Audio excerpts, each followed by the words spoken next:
उत्तर प्रदेश के मुख्यमंत्री योगी आदित्यनाथ ने अपराधियों को कड़ा संदेश दिया। उन्होंने कहा कि भ्रष्टाचारियों के लिए एक संदेश है और माफिया और अपराधियों के लिए एक संदेश है।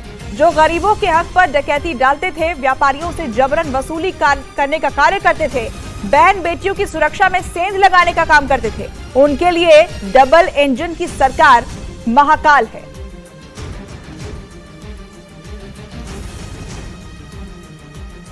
उन भ्रष्टाचारियों के लिए एक संदेश है, उन माफिया और अपराधियों के लिए एक संदेश है।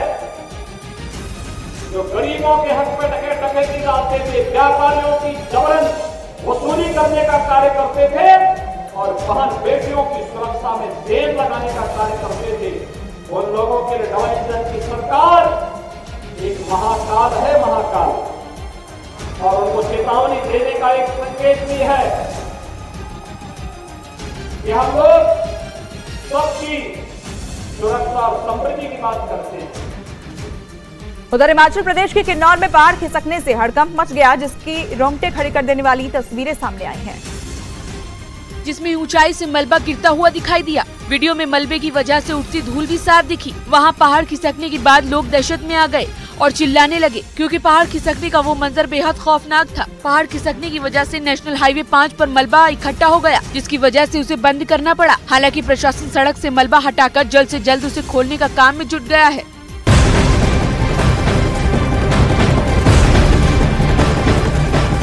बड़ी खबर आपको बता दें, गृह मंत्री अमित शाह आज श्री राम की 108 फीट ऊंची प्रतिमा का शिलान्यास करेंगे। आंध्र प्रदेश के कर्नूलू में भगवान श्री राम की 108 फीट की ऊंची प्रतिमा बनाई जाएगी। गृह मंत्री अमित शाह वीडियो कॉन्फ्रेंसिंग के जरिए इस कार्यक्रम में शामिल होंगे। बड़ी खबर है, गृह मंत्री अमित शाह श्री राम की प्रतिमा का शिलान्यास करेंगे। हालांकि वीडियो कॉन्फ्रेंसिंग के जरिए ही वो इस कार्यक्रम में शामिल होंगे। आंध्र प्रदेश में ये 108 फीट ऊंची प्रतिमा बनाई जानी है।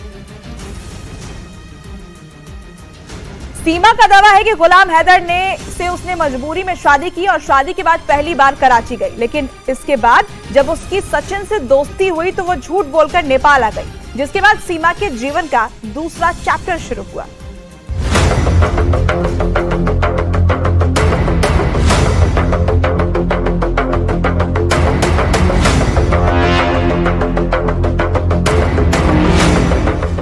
सीमा हैदर और सचिन मीणा की कहानी में नेपाल एक अहम चैप्टर है।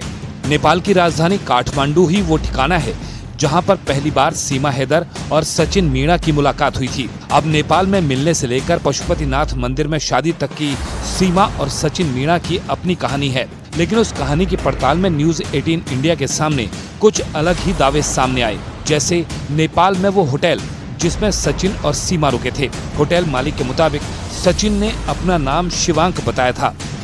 में आए थे मैडम, सॉरी मार्च में। वो लोग सुबह शाम को निकलते थे मैडम, दिन भर रूम में रहते थे और सुबह और शाम को थोड़ा वो लोग बाहर निकलते थे। तो ज्यादा से ज्यादा वो लोग बाहर ही खा के आते थे, खाना पीना सब। सचिन ने कुछ नाम दिया था हमको, उनको जब हमने न्यूज में दिखा तो उनका नाम सचिन है। हम भी थोड़ा शौक हो गया और उनका नाम जो हम लोग ने एंट्री किया था यहाँ पर वो डेट में, यहाँ पर और कुछ नाम, जैसे पहले दिन सचिन आया था, सचिन ने एंट्री करवाया, तो दूसरे दिन फिर वो आया था उनकी जो सीमा है, सीमा दूसरे दिन आई थी। तो पशुपतिनाथ मंदिर में शायद हुई थी और ये हमको भी उतना आइडिया नहीं है। तो मैंने जो वीडियो दिखा था, जो उन्होंने सिंदूर डाले थे, वो सिंदूर यहाँ जो हमारा ये रूम का था मैडम। नेपाल के काठमांडू में ये न्यू विनायक होटल है जहां सीमा और सचिन रुके थे। होटल मालिक की सभी बातों से सचिन और सीमा का बयान मेल खाता है, लेकिन सचिन इस बात से इनकार करते हैं कि उन्होंने फेक नाम का इस्तेमाल किया था। उधर जब नेपाल में गई तो होटल में वो होटल वाला कह रहा है विनायक वाला कि आपने नाम कुछ और बताया था। नहीं सर पहले तो ये बाद में आई थी, पहले तो मैं ही गया था। अच्छा। मैंने बुक कराया था। जब मैं काठमांडू न्यू बस पार्क पहुंचा था तो वो अंकल थे जो बस से उतरते थे, मेरे को बुलाया, उनकी कोई कमरा चाहिए किराए पर। मैंने कहा हाँ चाहिए। उनकी मेरी बीवी आएगी शाम को, वो भी रहेगी यहाँ पर। तो ये झूठ बोला आपने वहाँ पे? हाँ। और क्या कहते हैं वो, हम मान गया मान गए होटल पर गए, मैंने पूछा उनके आधार कार्ड तो नहीं चाहिए, तो उसने बोला नहीं आधार कार्ड की कोई ज़रूरत नहीं है, रख लो बेटा तुम। तो क्या कहते हैं, फिर उन्होंने बस ये पूछा था कि कहाँ से हो और क्या नाम है। मैंने बताया था कि सचिन नाम है और मैं दिल्ली के पास नोएडा में रबूपुरा गाँव वहाँ से हूँ बस। और उनके ऊपर है, उनने नाम लिखा ना लिखा, हम तो सर 24 घंटे के अंदर उन्हें 500 रुपये रोजीना दे देते थे। नेपाली कितने दिन रहे उसमें? 7 दिन रहे। सीमा हैदर और सचिन का दावा था कि उन्होंने पशुपतिनाथ मंदिर में शादी की, लेकिन न्यूज 18 ने जब पड़ताल की तो पता चला कि पशुपतिनाथ मंदिर के रजिस्टर में सीमा और सचिन नाम की कोई एंट्री ही नहीं थी। 10 मार्च से 17 मार्च के बीच का रिकॉर्ड हम जो मांग रहे थे, क्योंकि उसी दौरान पाकिस्तान से सीमा यहाँ आई थी नेपाल में और सचिन भारत से नेपाल में आया था। उन्होंने कहा था कि हम 10 से 17 मार्च यहाँ रहे, तो उसके बीच में ही उन्होंने शादी पशुपतिनाथ मंदिर में करी थी। अगर वो करी थी तो इस पे होना चाहिए था। इसमें कोई रिकॉर्ड नहीं है, इसलिए हमें कभी लग रहा है इधर शादी नहीं किया है। हमारी पड़ताल में तो सीमा और सचिन का दावा सही साबित नहीं हुआ, लेकिन सचिन और सीमा ने अपनी शादी की तस्वीरें जारी की। ये तस्वीरें ब्लैक एंड व्हाइट हैं और इसमें दिख रहा है कि दोनों ने माला पहनी है। सीमा सचिन का पैर छूकर आशीर्वाद लेते हुए दिख रही है और बच्चों के साथ एक परिवार की तरह फोटो खिंचाई गई। सचिन और सीमा के दावे पर जब सवाल उठाया गया तो उन्होंने बताया कि उन्होंने शादी पशुपतिनाथ मंदिर में ही की, लेकिन रजिस्टर में एंट्री नहीं की थी।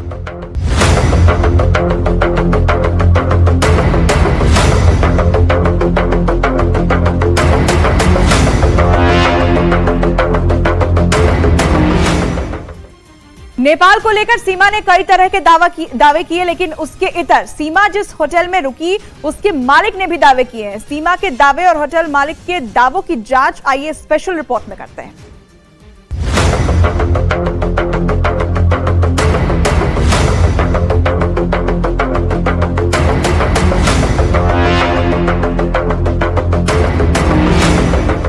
शादी का सच क्या है कहा नहीं जा सकता, लेकिन जब सीमा पहली बार नेपाल पहुंची थी तब वो अपने बच्चों को पाकिस्तान में छोड़कर आई थी।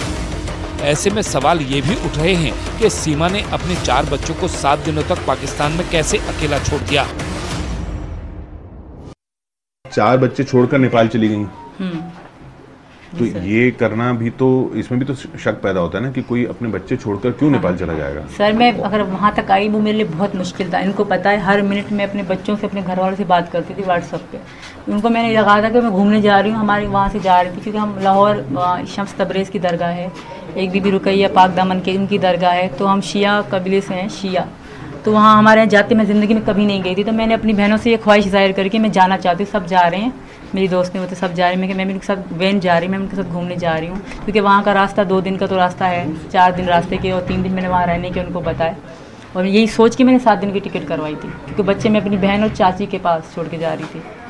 मेरा मुश्किल था बहुत आना, पर ये भी एक रिस्क था। अगर किसी को, मेरे भैया या चाचा मामा किसी को शक होता ना कि सीमा यहाँ हैदर को भी हो जाता, दूर से पता पड़ जाती मेरे ससुर को ना कि आपकी यहाँ गई हुई है, तो मुझे तभी ख़त्म करते थे। वो भी एक रिस्क मैंने इनके लिए उठाया कि हमें मिलना था, हम कभी मिले नहीं थे।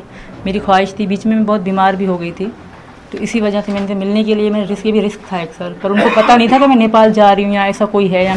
सीमा बार बार यही दलील दे रही है कि उन्हें पाकिस्तान में मार दिया जाएगा। पाकिस्तान में उनकी और उनके बच्चों की जान खतरे में है और इसीलिए वो हिंदुस्तान की सरकार से अपील कर रही हैं कि उन्हें यहीं रहने दिया जाए, उन्हें पाकिस्तान नहीं भेजा जाए, क्योंकि भारत ही वो जगह है जहां उनका कोई बाल भी बाका नहीं कर पाएगा।